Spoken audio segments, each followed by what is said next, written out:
More criticism is hitting Suicide Squad Kill the Justice League in the wake of IGN announcing they would not be receiving a review code. As others started to weigh in, the review code situation was a little bit more complicated than some initially thought because this is a live service game with servers that would need to be turned on. Many were quick to call foul as if the devs were hand-picking review outlets, and IGN even appeared to turn vindictive as they published a false headline and misleading article about the game already being discounted in the UK. Then, those who had paid for early access encountered a strange bug which led to the servers being temporarily taken down, and even today the servers have every once in a while needed to be taken down for maintenance. Hopefully everything is ready to go, as I do plan to play this game later today in a separate stream. So if you want to see my impressions and what I think of the game, be sure to check that out. Now, I put all of the good information right here at the beginning of the video because that is the way we open the show. It is a live show, so the video is a little bit longer, and that is because we do live podcasting right here on YouTube. So make sure you hit subscribe and the bell button so that you don't miss out on my content.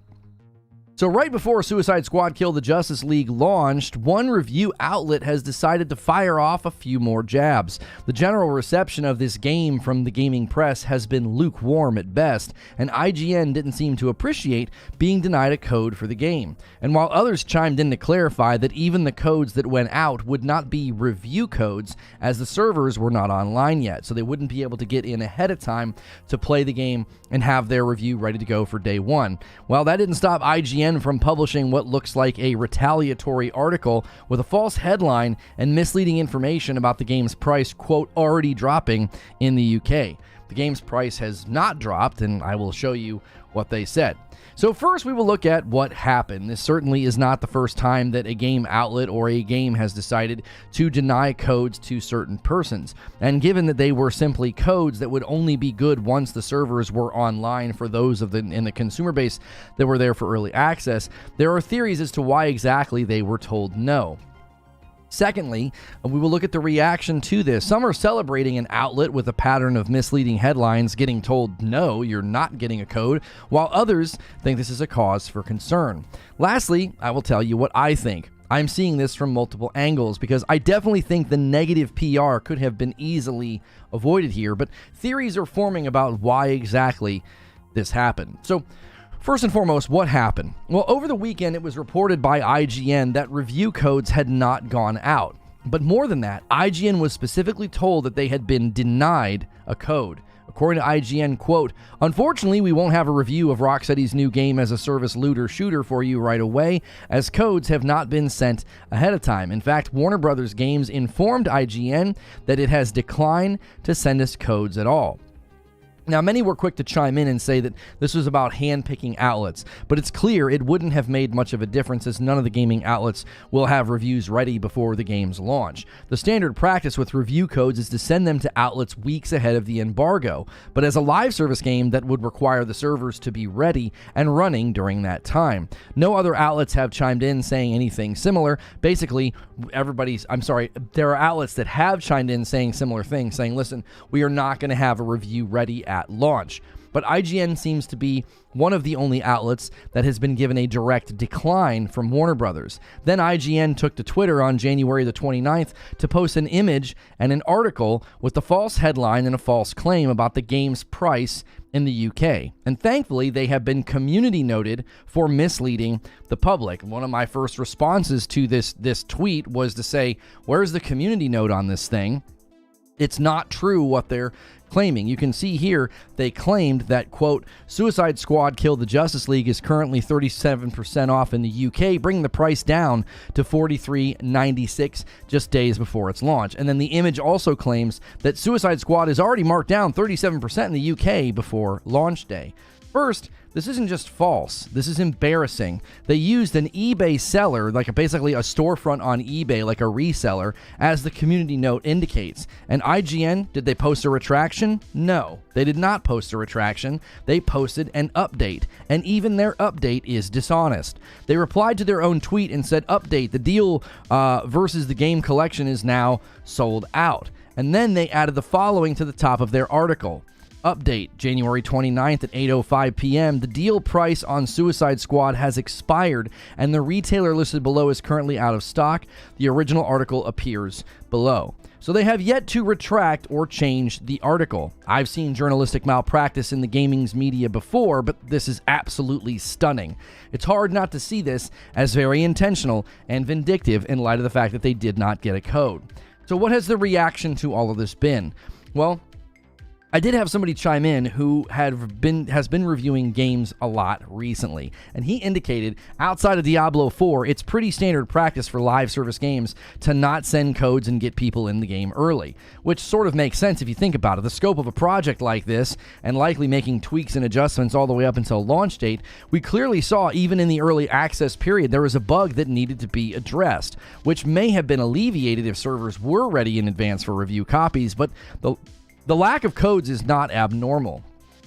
Even Jez Corden said the following: "Not sure why people were expecting review copies of Suicide Squad when it's an always online game. It's rare, in my experience, that they'll turn the servers on early just for the press. Diablo 4 was a real rarity." So this is corroboration with what Detective Seeds indicated on my Twitter thread as well. He said the same thing. He was like, this is common practice for live service games. I do see a pretty measured response that I thought was fair. People were saying, listen, this is their choice to do it this way, but don't be shocked if more folks take a wait and see approach. And I don't have any pushback for this. Live service games are untested. And while it makes sense that the servers would not be kicked up and turned on 2 weeks early for 60 to maybe 100 press outlets, it also makes consumers say, well, I'm going to wait and see if this game is actually any good. I respect that far more than the claims that this game is trash or will be DOA. Some people just don't see this. Some people do see this as a problem, though. They actually see the code situation as a red flag. Upon further reflection, and even gaming reviewers saying this is normal for a live service game, I cannot agree with this being a red flag. If you're interested in the game or you think it will be fun, the lack of early access isn't really alarming. I would imagine those who have already made up their mind about this game in the negative will claim this is a bigger problem than it really is. Now, there is one take I'm seeing that I do think is interesting, and it says, stop sending review codes altogether. There was a larger discussion last year about review codes and hand-picking outlets to function as an extension of the marketing and not truly serving the public. And I'm not sure what the solution is. We definitely don't have a reliable gaming news standard. Outlets have staff members who console war and impression farm on Twitter. Very clear platform biases have been discovered over the years. Even Jason Schreier of Bloomberg claimed that Starfield only received a solid score on Metacritic because of fan sites. Basically, they padded the numbers by sending codes to sites that they knew would be very friendly to the game. And GameIndustry.biz weighed in last year and said, Starfield review controversy traces games journalism orbital decay. More concerning than Bethesda's decision to withhold early review codes from certain outlets is how heavily some sites are relying on the game to drive their business. And some have tried to equate what Bethesda did with Starfield codes to what has happened with Suicide Squad, and they are vastly different. Handpicking positive outlets is not the same as declining one organization, and the way IGN has responded practically validates the decision to not include them. They blatantly lie to the public about the game in the wake of not getting the code, especially when nobody got an early access review code because of the servers not being online yet. It just even isn't remotely the same as padding your score by excluding lots of outlets from early review access and selecting fan sites to pad the number. So I get someone wanting review codes to stop, given how inconsistent the practice is. It's also hard to fault companies for wanting to do it. There are YouTubers who will post a positive review or even a more lukewarm review, and it gets hundreds of thousands, sometimes even millions of views. And to not even have to pay for that level of marketing, since both the YouTuber and the company benefit, as I said, I don't have a solution, other than hoping that the public starts supporting those who are honest, have integrity, and hold themselves to some level of journalistic standards. I'm just a YouTuber. I don't have press credentials, and I feel like myself and many other content creators we actually hold ourselves to standards that some of the mainstream gaming outlets fall woefully below. I'm even seeing some feedback saying, well, IGN deserved this, right? The way they handled the preview certainly called into question just how fair their review would be.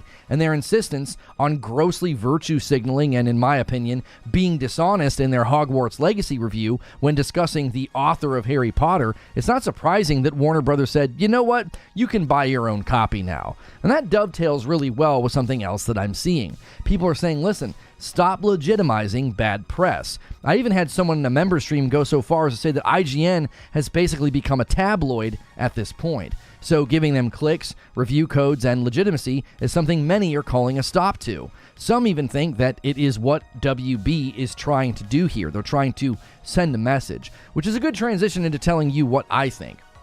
Now, I am going to modify a little bit of what I said yesterday, because I've been compelled to see two different viewpoints on this. First, day of review codes makes sense, right? The server thing has been explained by those familiar with review code distribution and live service games. Now I think it would have been easier to just give a code to everyone in the press because you just avoid this sort of nonsense. IGN is going to review the game regardless, and now giving them another chance to headline grab and impression farm negativity about your game, from a PR standpoint, I really don't support that choice. Let them have a code like everyone else, because it doesn't really change anything. Now they can posture like a victim, and they can make it seem like, well, they didn't get a code because their preview was negative. Tons of the previews were negative, and nobody else has been declined or singled out. So singling out IGN may be a loud and clear message. Yeah, just not you. Because as I've already said, IGN proved the point. Saying you didn't get a code is one thing. Running a false headline in a story is completely beyond the pale. Ignoring what folks think about Kill the Justice League for a moment, this means live service games are going to continue to face uphill battles. If the lack of early access server access is consistently framed as a problem, since that's how some have framed it, and at one level, it's totally fair. A live service game is unproven, and many of them have used mechanics and content approaches that have annoyed players. But it's also time for players to be more open-minded when it comes to ongoing games. Plenty of devs are coming out with games that will be supported in an ongoing fashion, and they aren't all doing FOMO, fear of missing out, or pay to win, or other scummy practices. So the game is basically here. It's upon us. I'm going to be playing it in a live stream and didn't receive a code. I would have declined a code if somebody would have given it to me, or I would have just given it away, because this is a game I'm looking forward to. So I would rather buy it and give my honest feedback rather than worry about, well, you got a code, so you're being nice. I'm sure anything anybody says about this game that is positive will be dismissed by some, but I will be highly critical if the game doesn't deliver. When I'm enjoying or looking forward to a game, I tend to be more critical. I tend to be more neutral and less critical if a game really isn't on my anticipated list. So I'm definitely still looking forward to it, especially after looking to the endgame info that they recently dropped. I certainly won't hold back in my criticisms, because that's how I handle games. I was very critical of Jedi Survivor for that reason. It was one of my more anticipated games. But that's just what I think. What do you think? So let me give you my closing thoughts and conclusion here. The game's media and the review discussion is one that I think is worth having. Like, what exactly is the gaming press? What standards are in place to ensure that they're not just marketing mouthpieces? The whole relationship is just not a good setup. The gaming press needs clicks to survive, and the best way to get clicks is not always an honest approach. Combine this with the fact that gaming companies want positive press and marketing, and it's a recipe for some of the things that we've seen recently. Secondly, consumer-driven reviews or coverage is probably the best way forward, but sites like Metacritic do nothing to verify the consumer's purchase, so review bombing is still a reality, and Metacritic likes review bombing because it's good for business. It drives traffic to their website. Leaving the Steam score of if you go to the Steam user score, that's probably one of our best resources as a consumer. Along with PlayStation and Xbox, you can go to their storefronts and see how the game is scoring. But in general, I think a lot of the gaming press outlets are expediting their irrelevancy this last couple of years. Console warring and impression farming on Twitter, misleading headlines, functioning more as a marketing effort for a game rather than a reliable review of a product, intentionally being negative about a product because you know it's going to drive clicks, having a mechanism, if game reviews were, you've got this mechanism set up where you're having people review the game of lower skill and they're rushing through the game to hit a deadline. These are just a few of the problems I think that have led to moments like this. My conclusion is this. If gaming companies want to play favorites or put outlets on a blacklist, that's their prerogative. They don't owe anybody anything. And the gaming press should seek to help or serve the consumer rather than themselves, since the consumer clicking on their articles or watching their videos is how they pay their bills. And when an outlet has such a clear drop in standards and journalistic integrity, the market should take care of that. A lot of what I've said today has nothing to do with whether or not Kill the Justice League is even a good game. It's more about getting to a place where the gaming press functions more like journalists instead of quasi-content creators who live and die on their click ratio. But I don't see that changing anytime soon. But those are just my thoughts. Now it's time to hear your thoughts. And good morning, good afternoon, and good evening, guys. Sorry for the late start. I'm still not 100%. I didn't feel like I was struggling there in the monologue. I don't know what happened yesterday. I'm still not feeling 100%. I suddenly had chills, and I felt like I had a fever, and it was like hard to walk around. You know, when your body just feels like it's betraying you. I don't know what was going on. I feel much better today, but I'm still not all the way back up. And we have to add 12 gifted members already. Alex with 2 5s and a single from Michael and a single from Alex as well. And that's going to take us to 12 out of the 25. We do have a stretch goal this week. Just like last week, you guys hit the 2,500. This week, if you hit 2,750, we will do the Friday night stream that my wife and I are going to do this week. We're going to be playing Kill the Justice League. And I have to wear a Deadpool onesie. So if you guys want to go crazy and embarrass me, that's something that you guys all seem to like doing. That's what Friday night will turn into. Even if the game is good, it had an uphill battle to succeed as a live service. It's very, very hard. It's very hard to keep people playing your game for more than a few weeks nowadays. You had chills thinking of me? No. Suicide Squad got Lono sick? No. Yo, a single gift that comes in from Joker Quinn and a single gift that comes in from DK Bager. The single gifted kings right there. Let me push this to 14. Thank you guys so much. I didn't mess with the cameras either. Let me start the swapper.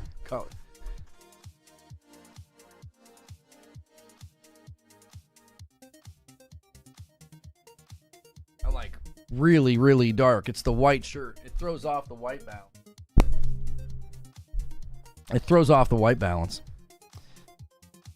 Yeah, I look like I'm in a freaking dungeon.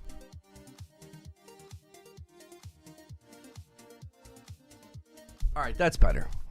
Not quite as dark. Sorry about that. Bong, yeah, sorry, I hit my elbow on the boom. Basically, to sum it all up, everyone does what they got to do to survive, and the consumer is really king, but like any king, also is easily influenced. Nothing embarrassing about a Deadpool onesie. Oh, come on. A grown adult wearing a onesie. You know. I think the only pushback to give on the servers need to be live narrative is that there is a full-length campaign that could have been played before now. Pretty sure Avengers did this.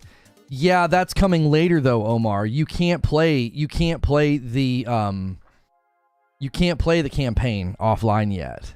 Now, somebody might push back and say, you guys should have built your game to be that way, but they're building a live service game, you know? And if you're building a live service game, they're not going to say, oh, we better make sure that, you know, we better make sure and get this thing ready so that the servers are ready, or we better make sure we have an offline campaign mode ready so that, you know, outlets can review our game. Like, this game's been in development for how many years? I just think I don't have a whole lot of, I don't really resonate with people that are like, this is what they should have done.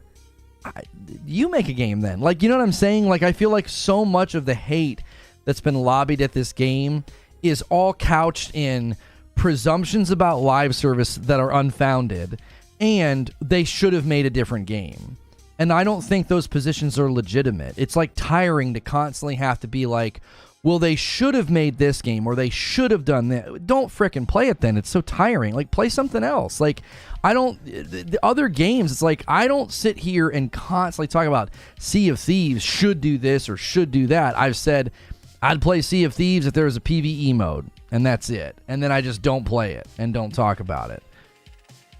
Hope you feel better soon. You were sick with something similar last week. Yeah, it was really weird out of nowhere. They had the servers live for the alpha. They could have put enough support up for that at least. I get what you're saying, though. Well, but we don't know what their timeline to market was, Omar. They were clearly still doing things up until the midnight hour because the people that got into early access encountered a bug. They took the servers down and then had to patch it. So it's like, who knows with how the game was delayed. They probably didn't have the ability to be like, well, we're going to send out 60 to 100 codes to, you know, X number of outlets. We better make sure the servers are on for them. I mean, I don't know what their timeline was and what kind of maintenance they were doing up to, you know, up to the end. The PvE only mode is terrible, Fozzie. It's like a tutorial. It's not a true PvE mode. Omar says, I alpha this. I was literally in our members section saying this would be better than people think. I don't have a narrative against it. I know that's not what you're doing, Omar, but like that's just so common. It's like, well, they should have done this or they should have done that or they should have had the, you know, the offline campaign mode ready. And it's like they built the game they wanted to make, and again, their ramp up to launch probably didn't have the ability to be like, well, turn the servers on for the press, you know. And to be quite honest, the press has done nothing but crap on the game, save like one or two outlets that said they had a good time with it. So if you're Warner Brothers, are you really going to prioritize giving all those people access to your game? You know? Like, the press has largely been like, this isn't a good game. We don't like it. It's not what we wanted. It's live service. It's you know, we don't like what they're doing with, you know, the fact that you actually kill the Justice League. Surprise, surprise. Oh, I'm in the wrong chat room in the Discord. Sven says, felt it was necessary to bring this back. Hey, Lono, have you been drinking creamer again? Don't you be telling me you dare disrespect your body. I raised you to be a creamer-free streamer. Oh, yeah. What was that? I don't even remember who said that. I'm no doctor, but I would check what creamer you're using in your coffee. Whenever Lona's under the weather, that dude always pops up in my mind. No words can describe my concern for health, mental state, and stream ability. I'm telling you this as I honestly care for you. I don't even remember what started that when that guy said that. Tabloids aren't press. Right, but even still, just the subject in general of should they have turned the servers on? Should they have had the servers up and running to, you know, so that the press could play it? The press, the gaming outlets that went to the preview, right? Very few of them had anything good to say about it. There has been a very, very consistent effort to act like this game is trash, this game is bad, they shouldn't have made this game, live service is trash, live service is bad.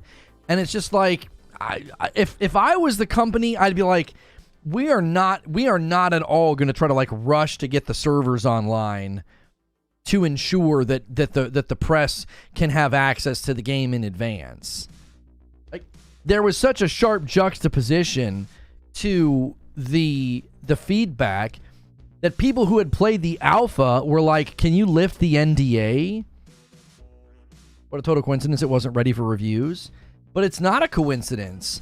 Both Jez Corden and Detective Seeds, who's a member here, said of all the times they've ever reviewed live service games, the servers are never ready. They're never ready weeks in advance. The Diablo server situation was a rarity.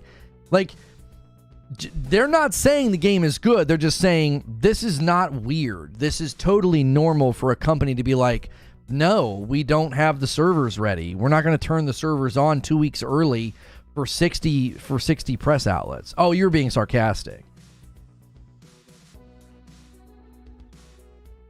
Hey, we got Javier Cotto his badge back. I think people are ticked off that Rocksteady is doing a completely different kind of game than they did before. The criticisms come in a variety of ways. It's, this isn't the game that we wanted them to build, and there's also, I hate live service.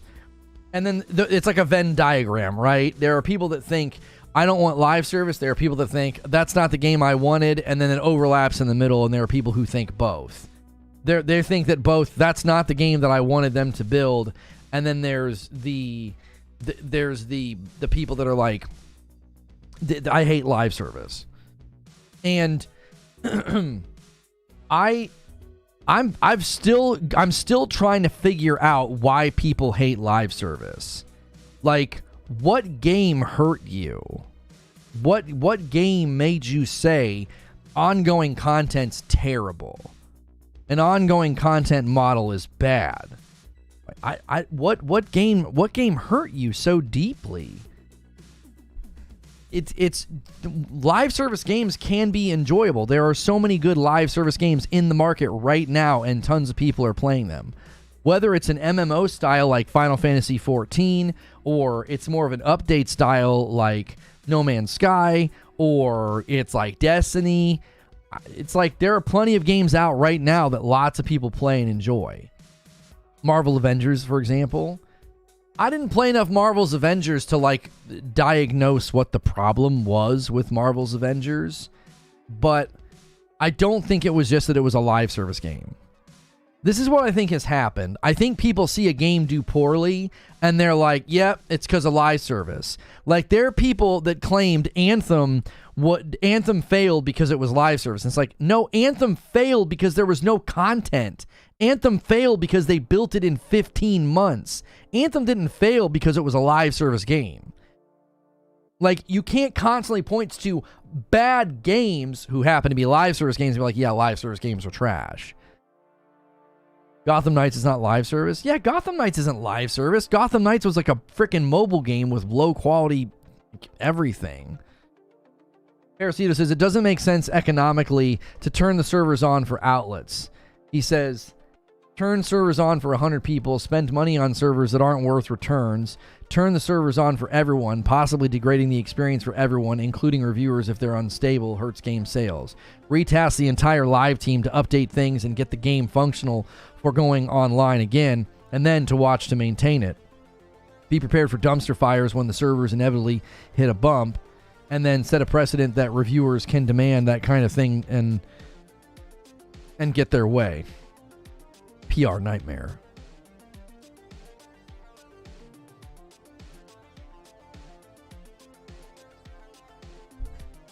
I think most people are upset because they bought early release and didn't get their early release. Anthem had great potential. Oh, for sure. That's always a risk. That's always a risk when you pay for early access in a live service game or a game that's going to have servers. If you pay for early access in their servers, you better just be prepared to be disappointed. Anthem failed because they didn't go back and do Anthem 2.0. Retail Anthem was a playtest. I don't know if Anthem 2.0 was ever going to really turn it around. I think a lot of people had already moved on from the game. But the point is that a game that is bad and happens to be a live service game, it's not bad because it's a live service game. Like, what made Avengers bad was that it was a bad game. Now, you could say, oh, because they tried to do the live service thing, it ruined the game. And my pushback would be, you would never get a game like that where you have this like massive amount of characters and people to play with. It wouldn't even have been the game that we ended up getting. So it's like, it's always hard to like unknit and reknit the sweater to be like, well, they shouldn't have made it live service. You would have gotten a completely different game then. We don't even know what kind of game they would have built. Same goes for Kill the Justice League. It's like, Kill the Justice League set out, when they set out to build this however many years ago, they set out to make a co-op looter shooter live service game. And I know people are like, well, they shouldn't have done that, but it's like, you got to consider when they were scoping out this project, what were the hot ticket items? What were the hot ticket games? The only ones that didn't get early access was New Zealand. So they're the only ones that should be upset. Not everyone who manipulated their region. The servers were up for others. Are the servers up and running right now? Anthem took 2 years. This game took 8 years. Avengers in many ways had the same issues as Anthem. The characters themselves were fine. The gameplay loop was trash. Campaign was solid. Online endgame was a mess.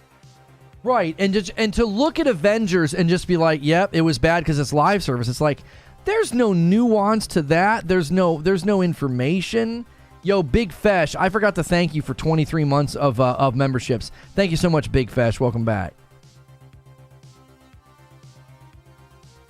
By the way, Big Fesh, if you're still here, if you're paying for your own membership, you really want to bump up to the $6 tier. The $5 tier is now purely reserved for gifteds. Avengers had horrible servers. Servers have been up for about 16-ish hours. Okay. EA was panicking over Mass Effect Andromeda and DA4, Dragon Age, and sacrificed Anthem for both ultimately. And look what happened with both. I think people's problems with live service games is because they see titles they would have preferred to be single player turn into a gear grind game. And if the end game feels bad, it fails. I don't disagree with you. I think people saw what happened with Avengers, and I think people saw like what happened with Anthem, and they were like, if those games would have just launched with solid single player campaigns, they would have been better. Right?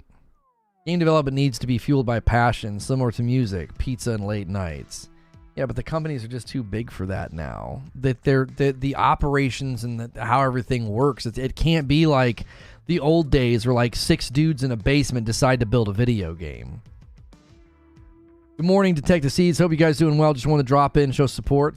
Yeah, I mentioned you in the show open, Detective Seeds, because like you said the thing about how in your experience live service games don't turn the servers on early, and Jez Corden didn't reply to you. He said completely separate on his own the exact same thing. He basically corroborated what you said, that like this is not unusual, that there's no that people expected the servers to be turned on. Like, what are you doing? John Linneman, he's saying what I said a long time ago when people were dogging on this game not looking that good. He says, I gotta say, the character models in Suicide Squad are among the best I've seen in any recent games. I was trying to tell people that. I was like, the characters look fantastic. Like, compare Harley Quinn to Harley Quinn in Arkham Knight. You know what I mean? What's the actress's name that plays Seer in Star Wars Jedi Fallen Order and Survivor? It looks like her. It looks like a real person. The problem with Anthem was a great single-player dev was put on a project with next to no experience, on top of on top of engine issues. Yeah, and on top of the fact that they built the game in 18 months. Yo, True King drops a single gifted and takes us to 15 out of 25, tempting somebody to drop a 10 bomb on the chat. Thank you so much, True King. There's so much that goes on behind the scenes for infrastructure that the vast majority don't understand. Live server planning is a behemoth that is basically set in stone early on. Well, right. And so to me, I think the more interesting discussion is, do you guys think Warner Brothers was sending a message? What difference does it make if the code isn't good until day one? Right? Or let's just say the code isn't good until the servers are turned on. What difference does it make to give IGN a code? All they did was make it to where IGN could claim victim, like, well, we didn't get a code, and, you know, I'm sure they can insinuate that it's because, you know, they were negative in their preview or whatever. That's not unusual, says Detective Seeds. I put out my tweet because people thought we were playing early as IGN was losing their minds. In reality, we could not play until yesterday. Right. Same as anybody who pre-ordered the $100 version. Yes, we will be doing a co-stream of the State of Play tomorrow. We will. Access to play. The agency just sent out codes to have them preload at global launch time. Is that the character Lono was asking about? Yeah, she plays Seer. She plays Seer in Jedi Survivor. What's the actress's name? Is that her name? No, that's the character's name. Seer Yunda or Junda. Yeah. I don't know the actress's name. Deborah Wilson. Yeah, Deborah Wilson is her name. Yeah, she's in Kill the Justice League. And it looks like her.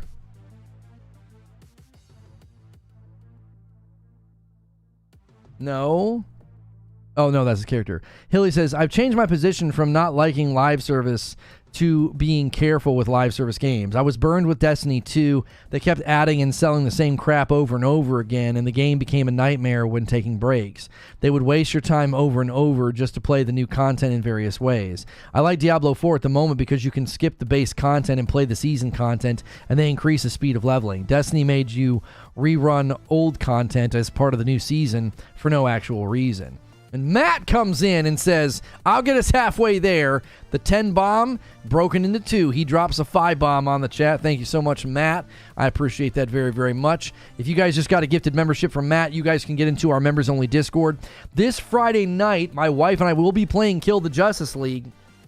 And you do need to be at the $6 membership or higher to come to that stream. The last couple Friday nights, we have opened to all people. We have opened to gifteds. But periodically, we want to do a stream where Madam's on camera, and we don't allow gifteds to come to that because we've had people who watch because they don't like me get gifteds, and we're like, well, we're gonna put a barrier up. So she's also in Destiny. Deborah Wilson's in Destiny. Oh, she's Savathun. Okay, getting a lot of work in video games, huh? Destiny, Star Wars, DC. I miss Fight Night, but I bet it was chaotic. Well, Fight Night didn't really work out. We ended up playing Fall Guys because I thought since Mortal Kombat 11 was on Game Pass and PS Plus, people would install it and show up and just play for fun. And we had one person who had it installed and played, and he beat the tar out of me, and then we were like, let's do something else. So I think it's kind of dope that she plays the roles with her likeness. She was on TV for years, not a mega star or anything, but dope to maintain her likeness like a live TV actor. Oh, for sure. I think people have issues with live service games because people don't see the business side of gaming. Like, games continually require income flow, and that annoys gamers into thinking it's a scam. Well, there are certainly games where I think somebody said a little bit ago, like, well, I wanted this to be a single player game, and instead you turned it into like an online game, you know? And I get that sentimentality. I do. But if that's what the developer wanted to make, now you could push back and say, well, how do we know they wanted to make it, right? ZeniMax made Arcane make a multiplayer game, and they didn't want to, and it turned out terrible. And people have pointed to, you know, the BioWare situation with Anthem. It's like, well, they shouldn't have made that game. It's hard to know when you read the autopsy report, when you read the post-mortem on Anthem from Jason Schreier. It sounds like they never really knew what kind of game they wanted to make. It sounded like it was terrible leadership. It wasn't like, oh, make a live service game, and BioWare was like, we don't know how to make a live service game. It was very, very different.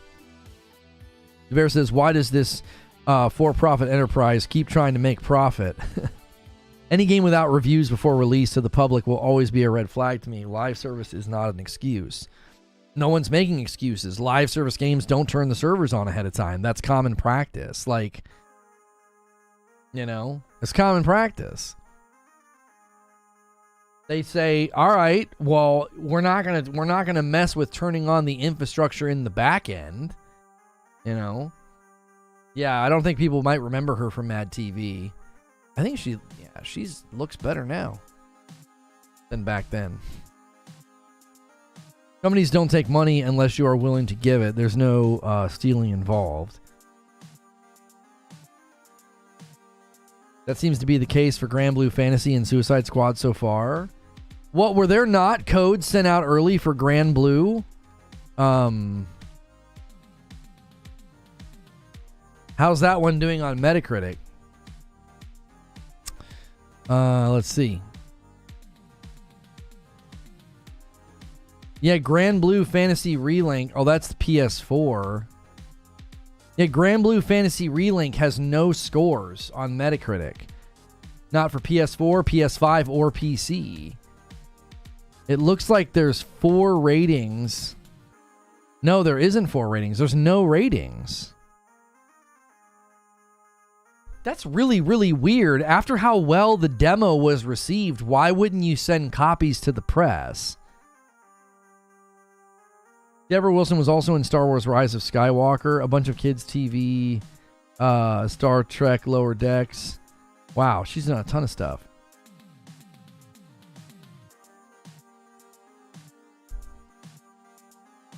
It's not released until Friday. Oh, Granblue, I played it early. You're right. It's not. It releases on like Thursday or Friday, doesn't it? I had a blast with it. It's not released yet. Right, but when early access hits, wouldn't that be the embargo date for the reviews? I don't know. Yeah, the Persona game's getting great reviews. I saw that this morning. Yo, it's good, Kid Rhino. Welcome back as a member.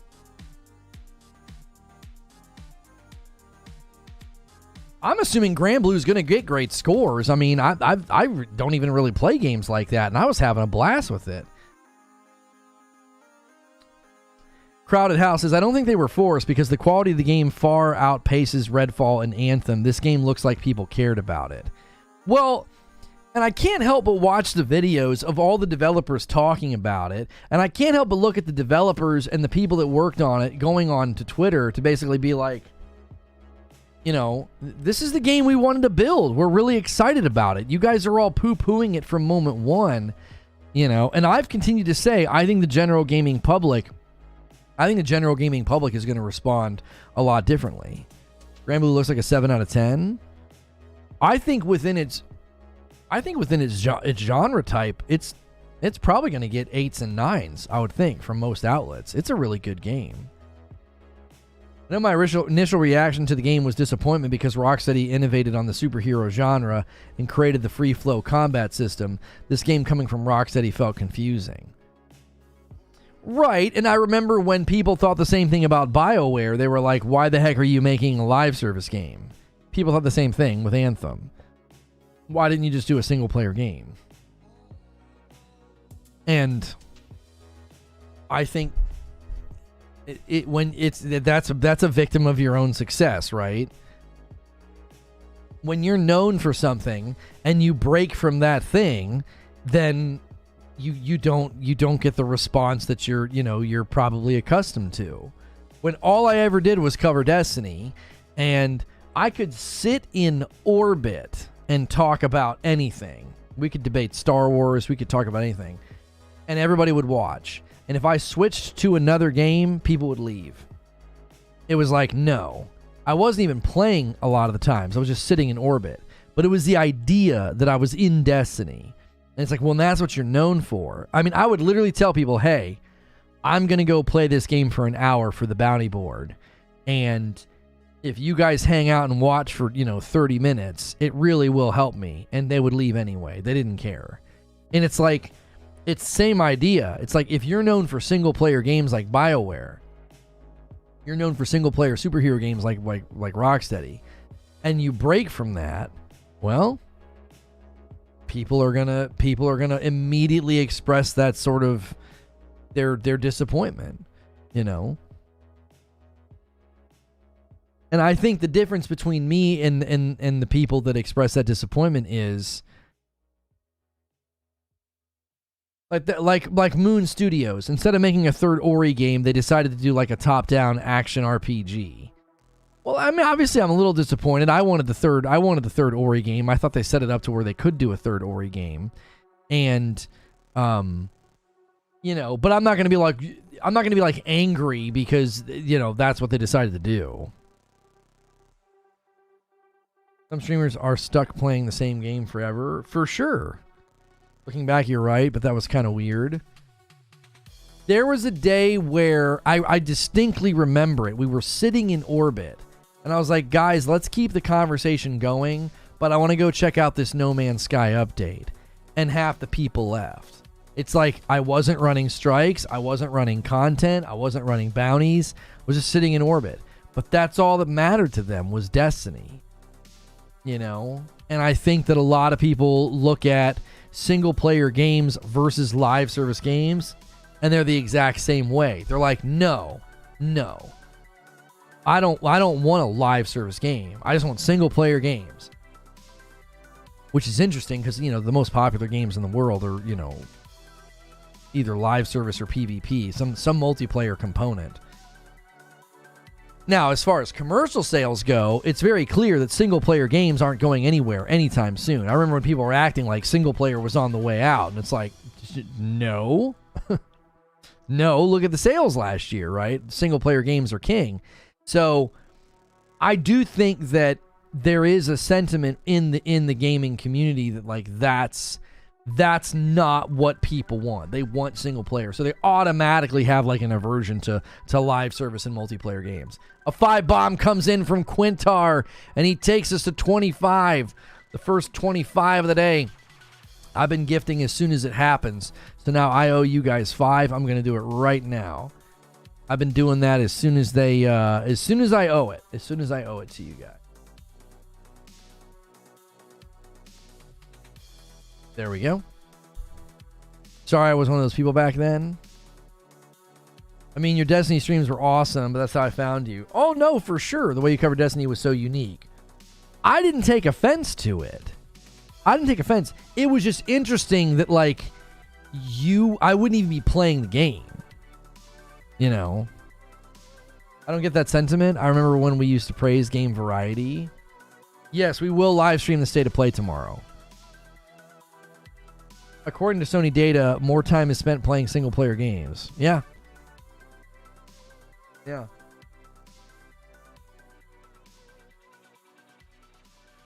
You know what's interesting? I wonder if the reason single-player games are having, you know, such a strong response.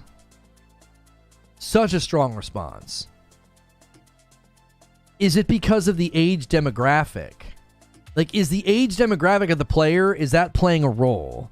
Because the average gamer is like 28 and up. Well, people that are in that stage of life, it's so much easier for me to slowly chisel away on a single player game. It's so much easier for me to do that than to try to like hook up with the boys and play a multiplayer game. Individual multiplayer games are the most popular, but genre-wise, single-player is the most popular. Yeah, there's like individual multiplayer games that are insane, but then when you look at single-player, it's like single-player games crush. They crush commercially. Their completion rates are really high. Like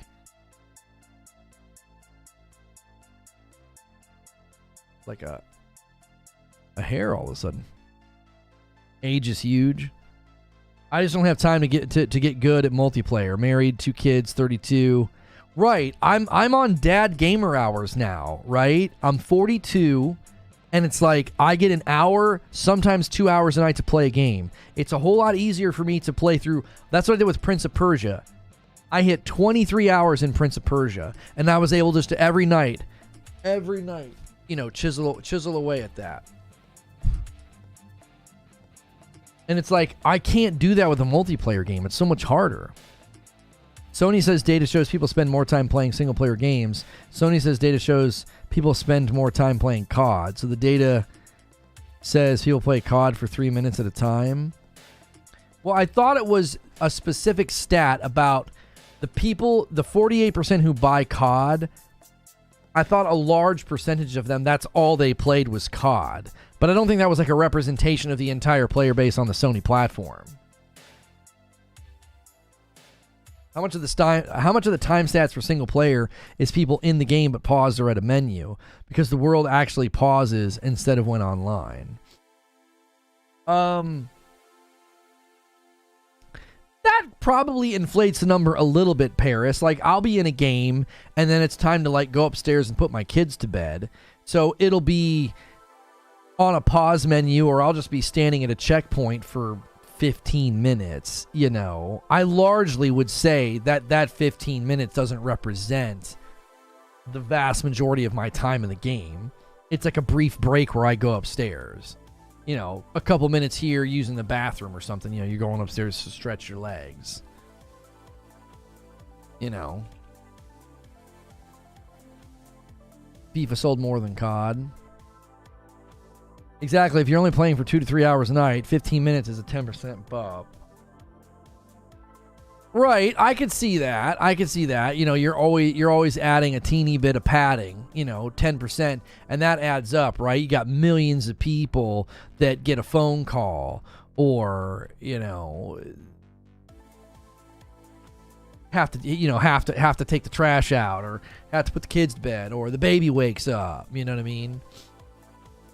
I would say that it's probably pretty common for people to do that in a play session. You know, it's probably pretty common.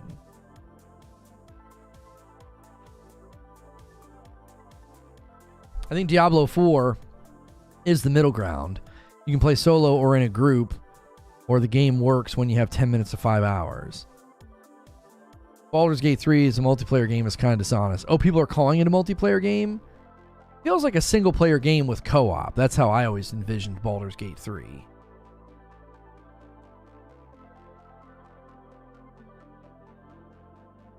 I think people should prepare that we are going to see the same type of review access structure with Helldivers 2. Yeah, Helldivers 2 is coming out next week. You know, single player is bigger than PoW World, CS2, Dota, PUBG, COD, Apex, GTA Online, Baldur's Gate 3, no shot. Yeah, I kind of agree. Baldur's Gate 3, I wouldn't consider like a multiplayer game. It's like a single player game with co-op. In on me.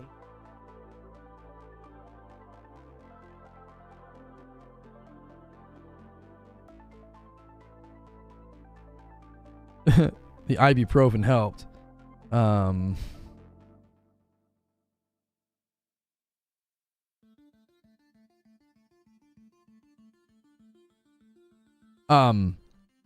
Yeah, I was like not feeling well yesterday. Like, I finished my monologue and I could feel something like washing over my body. It was like a feverish, like, I was like, I couldn't get warm, and I didn't have a fever. That was the weirdest part.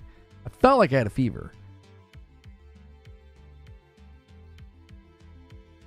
Baldur's Gate 3 won Best Multiplayer at the Game Awards. Co-op isn't multiplayer. I'm not saying it's not multiplayer. I'm saying I wouldn't consider it a multiplayer game. Right? It's a single-player game with co-op. I feel like we're being pedantic, but I do think there's a big difference between a multiplayer game where that's central to the game's identity. Right? It's like, this is a multiplayer game, and a game where it's like, well, it's a single-player game with co-op. You can play with other people if you want. You know, how many years has there been co-op in Far Cry? I mean, you wouldn't call that a multiplayer game. You would say it's a single-player game with co-op. Borderlands, single-player game with co-op. I don't know if anybody would classify Baldur's Gate 3. Yeah, of course, it won an award for Best Multiplayer, but what was the category? What was that at the Game Awards?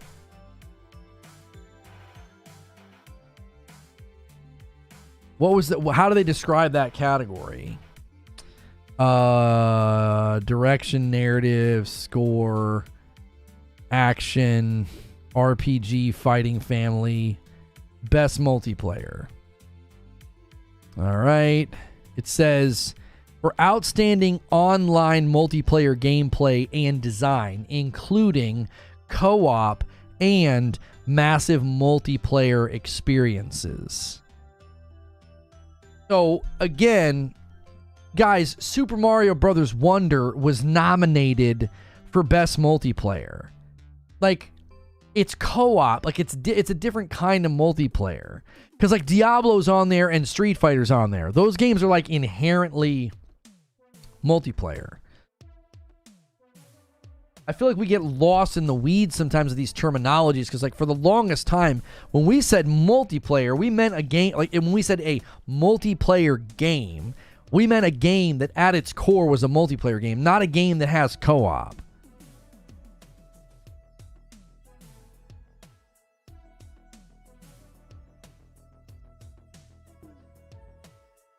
Super Mario 3, best multiplayer game ever made. Even that, you're taking turns. You're not playing at the same time. It won an award for best multiplayer because of how the co-op was implemented. Yo, good morning, Feed. I see you in the chat. It doesn't really matter to me. It's just like when we classify multiplayer games, it's like there's Call of Duty, there's Dota, there's Counter-Strike, there's, you know, there's all the battle royales, there's, you know, Diablo, and then there's games that have co-op. Like, is Sackboy a multiplayer game? I don't. It's a really fun game you can play by yourself, and you can also have somebody come play with you. Multiplayer is any game that I don't have to play alone, or that's how I define it. Co-op is still multiplayer to me. Right. I'm not saying that co-op isn't multiplayer. I'm saying when you say, oh, that's a multiplayer game, like, I feel like you're putting it into a category of that's the type of game that it is, right? It's a multiplayer game instead of a game that has multiplayer. Do you see? I know it sounds like I'm being pedantic, and we kind of are, but that's why I bristled and somebody else bristled at the idea of, like, you're going to list all these massive multiplayer games, and then you're going to throw in Baldur's Gate 3, and it's like, I mean, it has multiplayer. I don't know if it's a multiplayer game, because, like, when I hear multiplayer, I'm thinking the identity of this game, it centers around multiplayer and playing with others.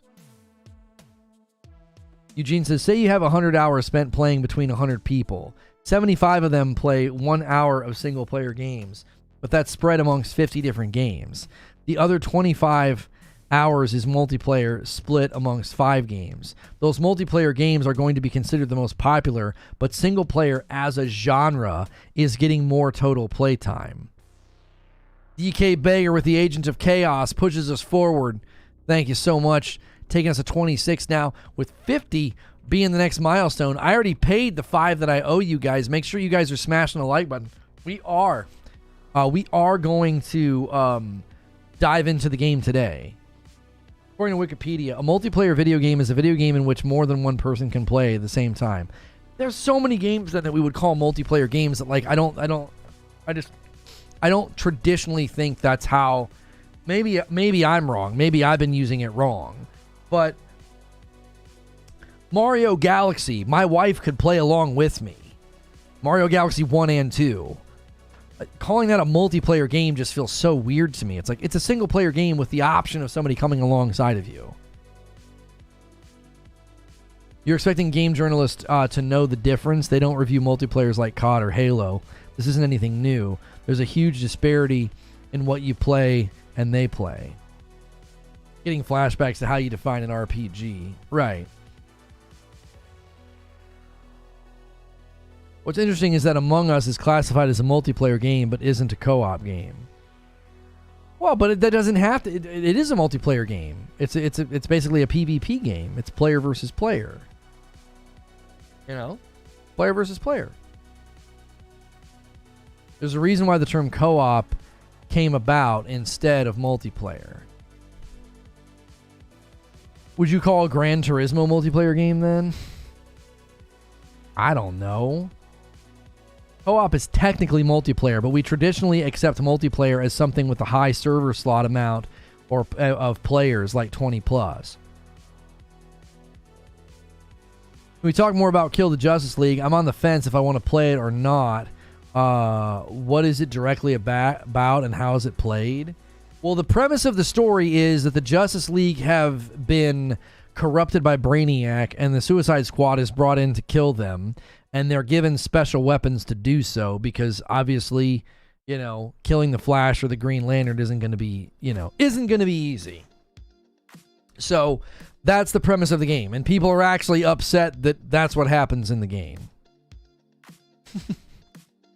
Co-op seems like a subset of multiplayer, like for 2 players only. Yeah, multiplayer existed way before MMOs. Multiplayer originally would have been born out of games like Quake 2, where you could get on a server and play against each other.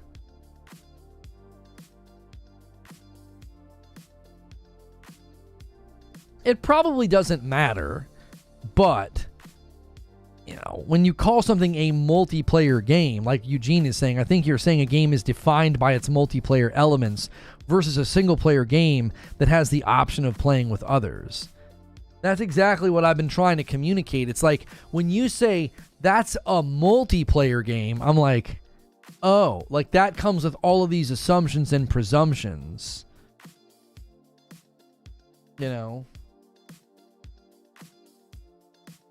This is probably going to get deleted. Maybe if enough people say they want a dating sim, it might get made. Would anybody like that?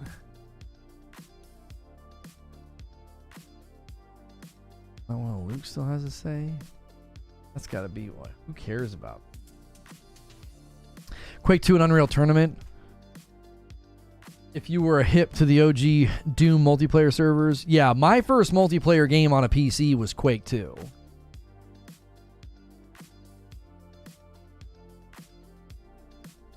All co-op games are more than 1 players, but not all multiplayers are co-op.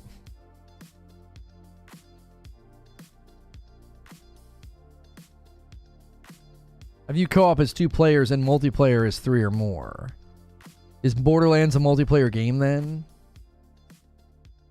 Yeah, this is just RPG again. That's exactly right.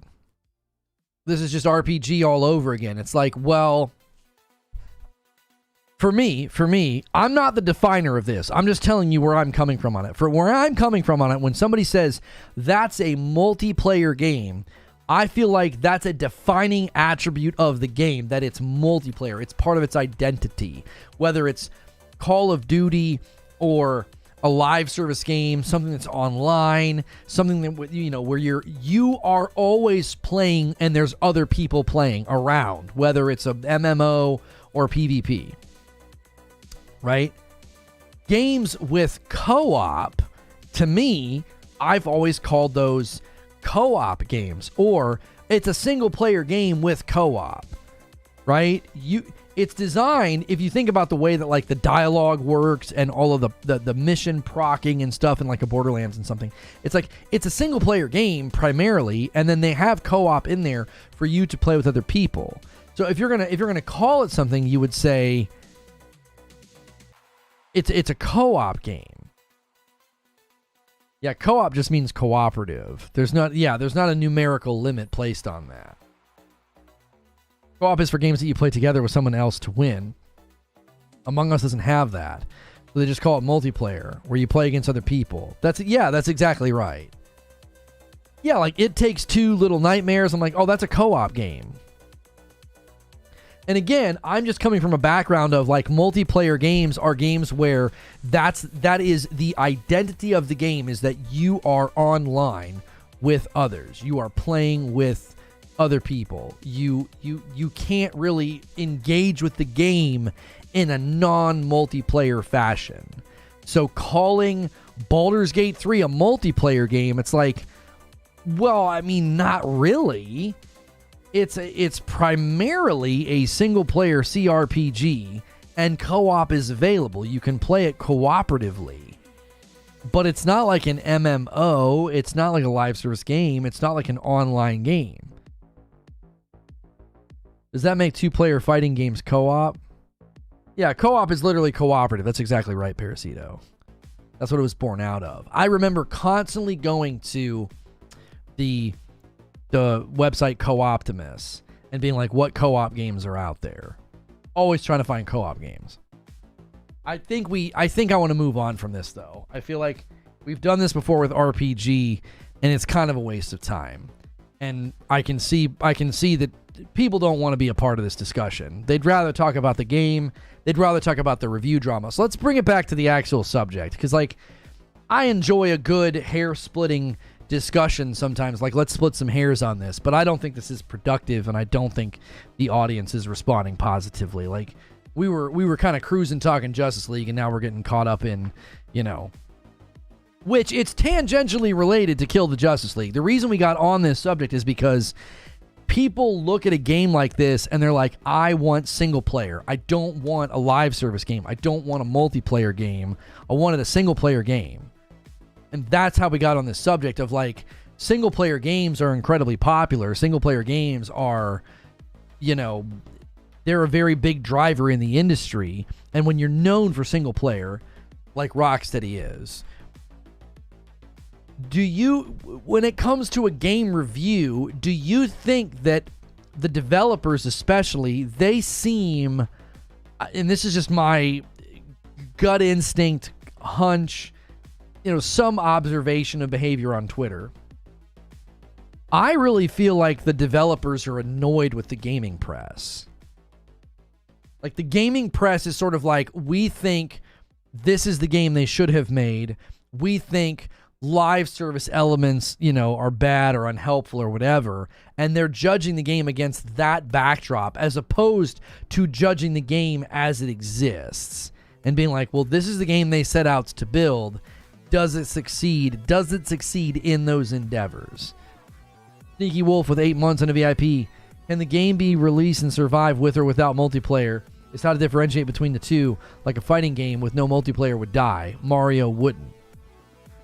Right, it's not part of its identity. Exactly. Suicide Squad game that doesn't have co-op would be a fail in my opinion. Same as an Avengers game. Right, like, I don't know how you would have made this game purely single player. It would have been weird. Now, I guess I could see it being single player and you're able to constantly switch between the 4 characters and you're able to, like, direct the characters, right? Yeah, like Guardians of the Galaxy worked. It got high praise. It got good reviews. People seem to like it.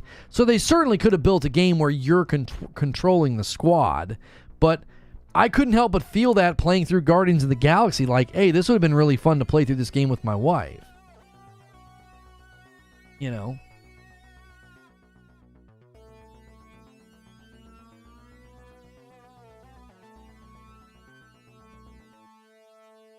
At which point, it would just be called a ripoff of Baldur's Gate or Guardians of the Galaxy. How would it be called a ripoff of Baldur's Gate?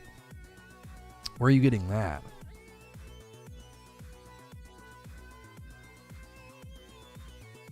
Yeah, you can play with bots. Yeah, I'm actually interested in the fact that, like, you can pull your buddy's character into your game and then he gets rewards. Rocksteady did not want to make this game. WB forced them to make this garbage. Do you have any evidence to support that? Because I've heard nothing but the opposite from the people that worked on this project. Now, obviously, they're not going to come out and say, we didn't want to build this game. But they have quite passionately defended that they wanted to make this game. They've said it on Twitter. They've said it in their videos. I can't help but watch their videos and not feel like they're really excited about this game. They're like smiling, like they're like pumped. It doesn't feel like your standard marketing affair. It's like they're all in on this title. I don't think if you're forced to make a game, you pour this much passion into the marketing or the content itself. It's like they've got like 20 something months of content planned. Having a single player experience with multiple characters and jumping through the encounters by cycling which character you're controlling. Oh.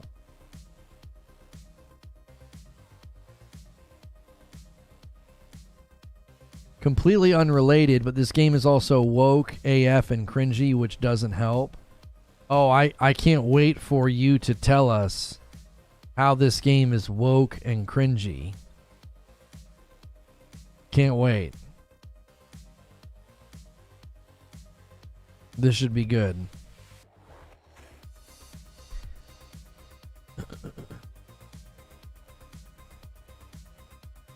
There's been fighting games in the past that did well as single player. Yeah, I mean, there were certainly some fighting games that had pretty cool campaigns. Like, you played through the campaign. It was, there's some pretty fun ones out there.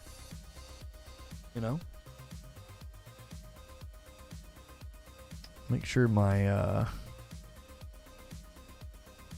see if my input's working. Nope. Oh, yes, it is. Ah, yes. A buzzword warrior.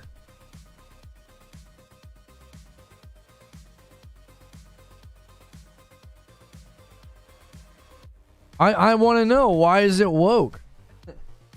Please stop consuming all science fiction and comics then. It's not for you.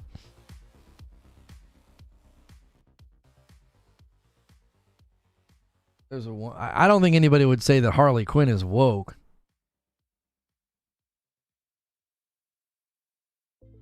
It's just a pejorative for something that you don't like.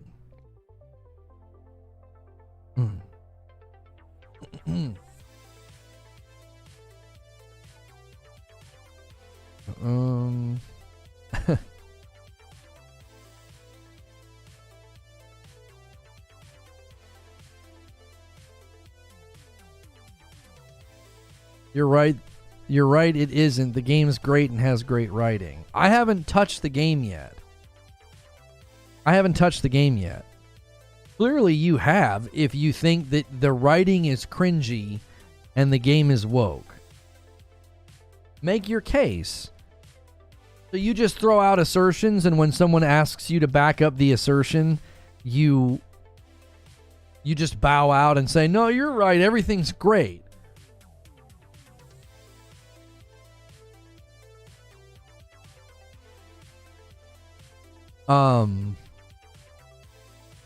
DVR. Batman Arkham devs explain why they picked Suicide Squad over, but they were forced to make this. The developers behind the Arkham trilogy explain why Suicide Squad stars in their next project instead of the Justice League. Yeah, but they were forced to make this, for sure.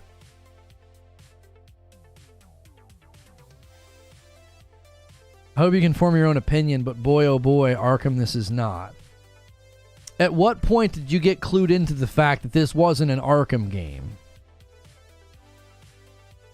Like, they're not... They're not in Gotham. Clue number one. Clue number two, it's Suicide Squad.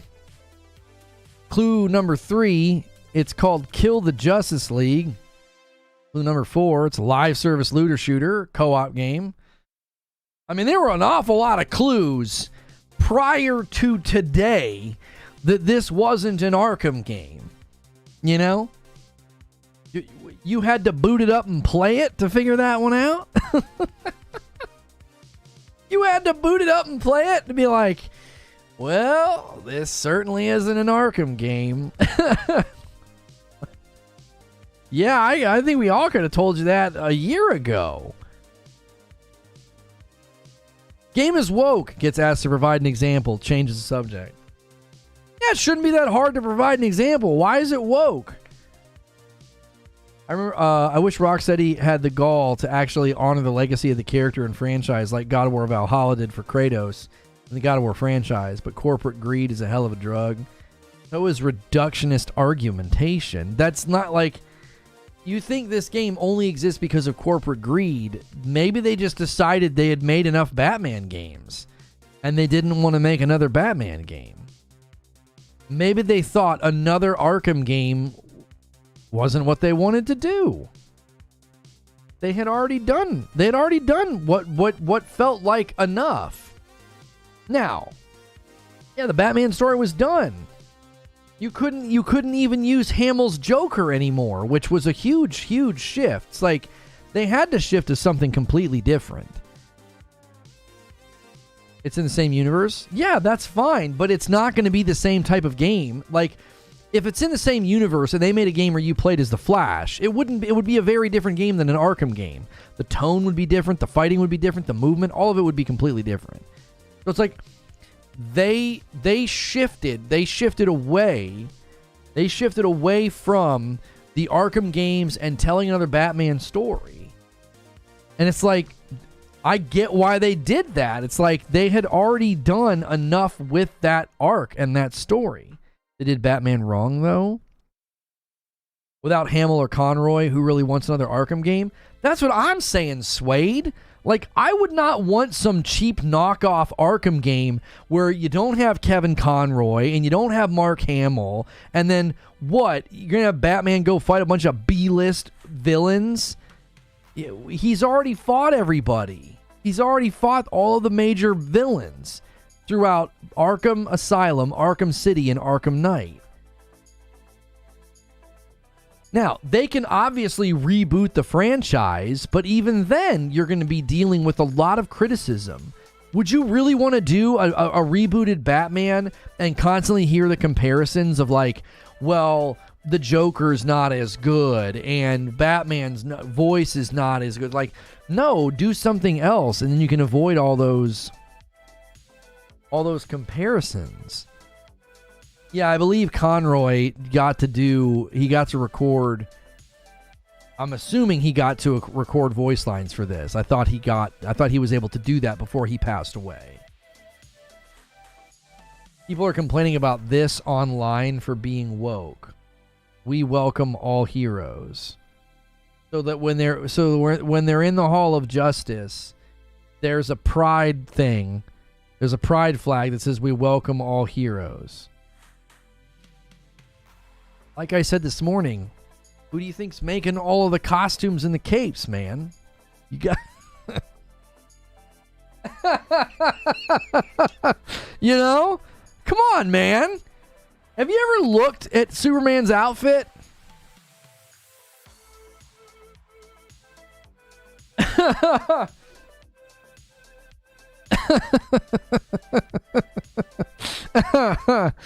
You know, have you ever actually looked at both Superman and Batman's outfits, like traditionally, and thought to yourself, well, this is so masculine? Dudes are running around in Speedos with capes. It's, you know. Come on, man. Somebody was designing those outfits. You know?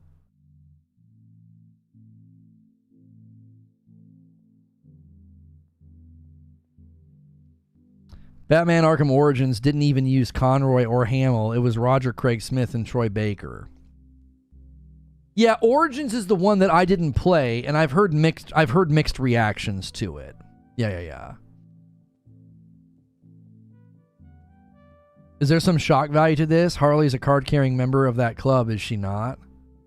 Yeah, I mean, I always felt like they made it very clear that Harley Quinn liked both men and women. So is anybody shocked? You know? Like, it's only cool when it's like, what? Like, two hot chicks? Like, you know? She's like constantly flirting.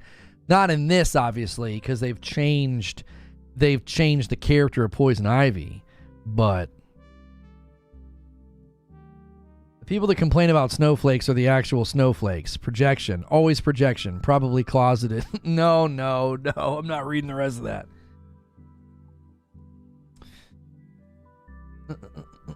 If we start crapping on Origins, I'm going to lose it. I remember, didn't Harley and Ivy hook up?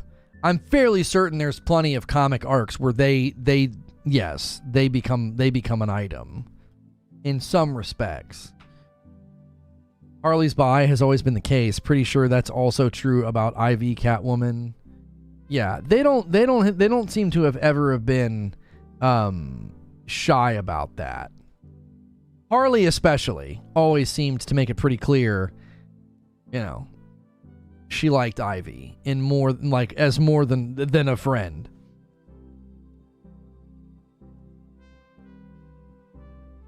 Yeah, they have their own show, don't they? You didn't like Origins, Dark Taco? I remember people saying that the Batman Origins, Arkham Origins, I remember people saying it was like very, very mixed. That's the one I never played. The Arkham Knight's my favorite. Arkham Knight's my absolute favorite. Yeah, Arkham Origins has a 74 on Metacritic. That's on the 360. Can I see all platforms? Yeah, it landed in the mid 70s. Arkham Origins did.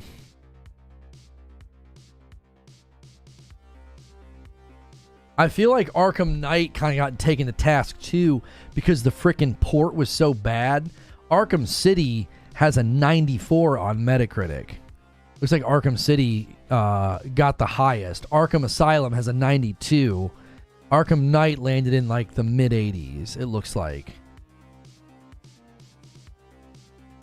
I think Arkham Knight got a little bit of unfair treatment because the PC port was really, really bad, and also people were really grumpy about the Batmobile, which I thought was always overstated.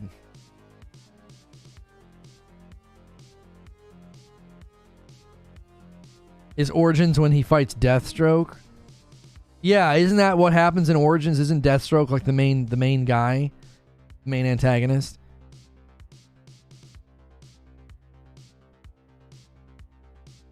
Another Arkham game, I think, would have just gone the way of like, this is just another game. This is just another sequel. This is just, you know what I'm saying? Like, the gaming community has been very, very critical of that recently.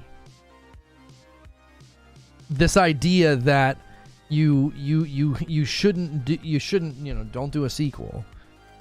You know, all of the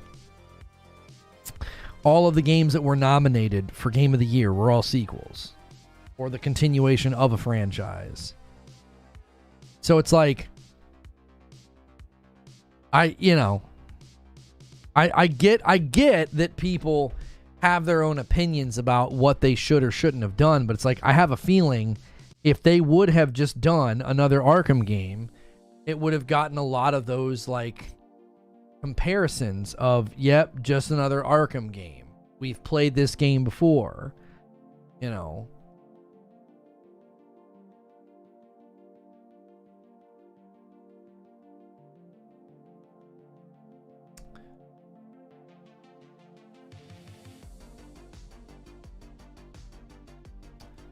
I am getting a setup here for gameplay.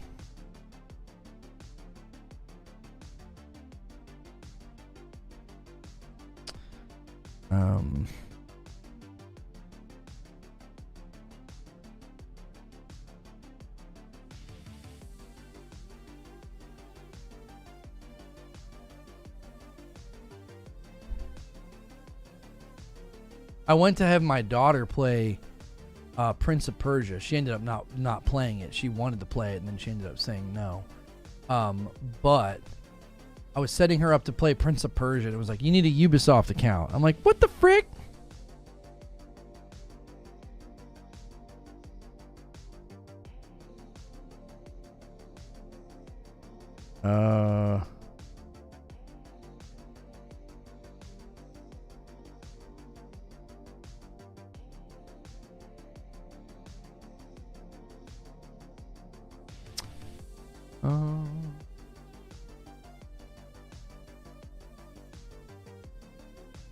Okay.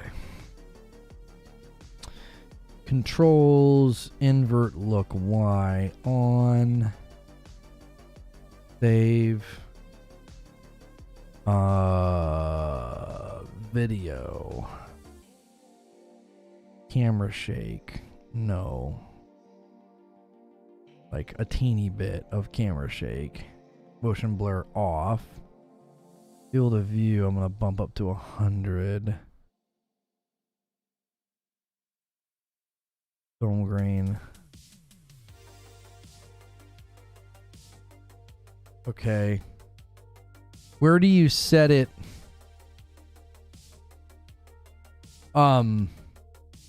Is it, where do you set performance mode? Is it always on performance mode? Video doesn't even have the option.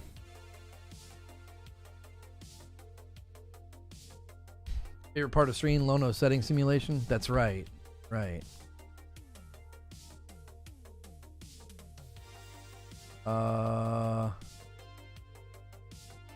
Edit.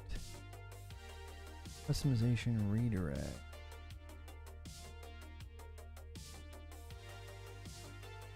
It was just automatically 60 for you?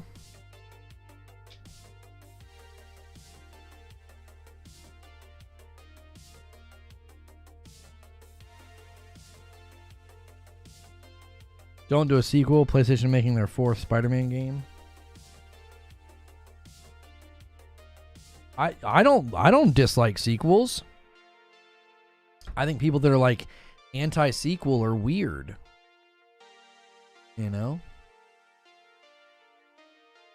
I think they're weird. I think sequels are great. Are you ever going to get one of those bleeding edge gaming PCs? I don't think so. I just don't care. Arkham City's got a 95. Arkham Asylum is a 96. These are all Steam scores. A 90 for Arkham Knight. Arkham Knight actually had a really hard time, too, on Steam because of the port.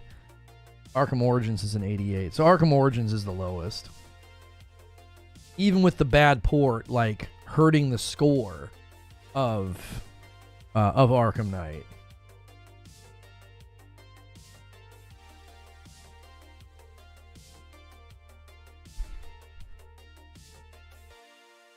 Guardians of the Galaxy by Square Enix is the best team-based superhero game. No microtransactions, great story, amazing characters. Just the hand-to-hand gameplay needed tweaking. Yeah, I mean, that game was very largely, I think, unfairly treated because I think everybody was super apprehensive after the Avengers. And then also because they didn't look like the movie character Guardians, I think that hurt it as well. People are like, who the heck are these guys? When do we play Fall Guys? Well, my wife and I are going to be playing Kill the Justice League this Friday night. And that will be for the $6 member tier and above. So you're going to want to upgrade before Friday if you want to come to that stream. And we've done a bunch of Friday night streams for everybody. We had like set goals, and we said you get a monthly fight night, or I'm sorry, you get a monthly community game night, and that's for all members to be able to kind of like sample it and see what they think and see if they like it or not. But we will periodically do Friday night streams with Madam on cam, and when we do that, that is something that you need to be a paying member for. You can't be on a gifted tier. So if we hit $27.50 before Friday, I found a Deadpool onesie that I never used. I had gotten it for something and we just never used it. If you can hit $27.50, we will do that on Friday night. I'll play Kill the Justice League with my wife, and I'll be wearing the onesie. Currently, we have $24.50. So between now and Friday, you guys need to get 300 members, which is, I think, pretty easily done. You guys typically crush it. So I'm going to provide you guys with a link, and I'm also going to redirect you.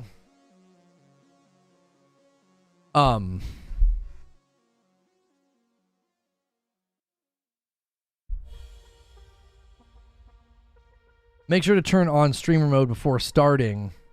Oh, really? Thank you. Oh my gosh. 10 gifted members from Parasito. That's a big one. Taking us to 36. He's like, make this man wear a onesie, chat. Come on. Every 25 members you guys gift, I gift 5 back. Audio. Streamer mode on.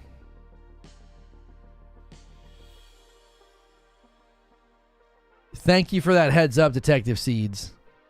Streamer mode is now on in the audio settings.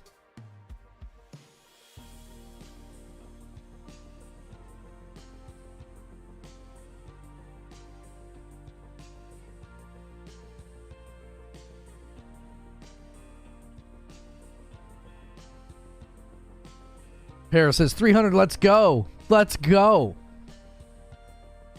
Yeah, if you don't turn it on, you get hit for sure. Oh, yeah. Yeah. And it's usually immediate. It's usually immediate in games like this. Like, they instantly have, like, the music playing.